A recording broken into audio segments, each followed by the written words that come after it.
In this video, we show the functions available in tcp PointCloud Editor for importing and managing spherical panoramic images. It is possible to import panoramic images from E57 files, LGSX files, or JPG files accompanied by an orientation file for the images. On this occasion, we will use the latter type of images. We are going to import spherical images from XGRIDs. To do this, in the Data Source drop-down menu, select the XGRIDs option, set the file panoramic poses CSV as the orientations file,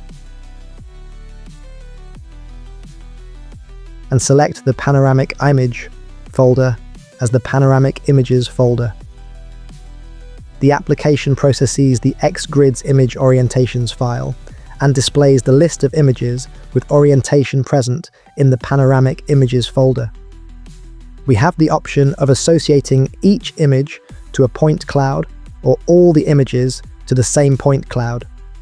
Once the import process is finished, in the project panel, we can see the list of imported images and access different functions about them. You can also see the position of each of the images in the application's 3D viewer, either by using the context menu of each image or by double-clicking on the point that represents the position of one of the images. We can visualize the panorama in the corresponding viewer.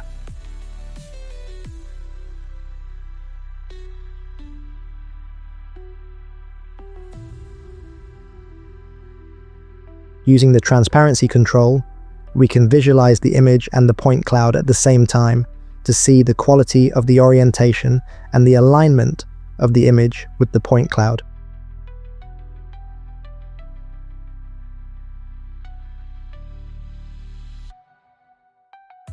This viewer has tools for drawing polylines and making measurements on the image.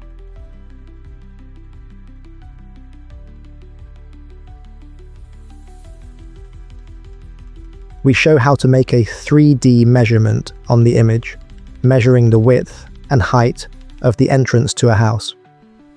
To use these tools, it is necessary to activate some kind of reference, and in this case, we activate the point reference.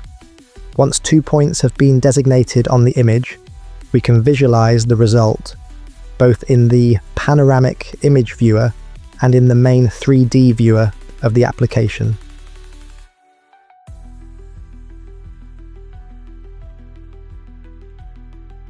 We then open another panoramic image, in which we can observe a slight misalignment between the image and the point cloud.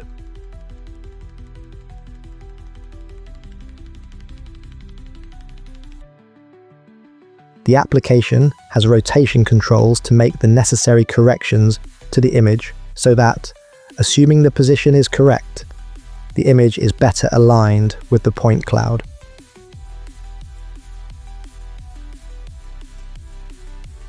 For various reasons, it may happen that when the image is adjusted in one area, it becomes misaligned in another.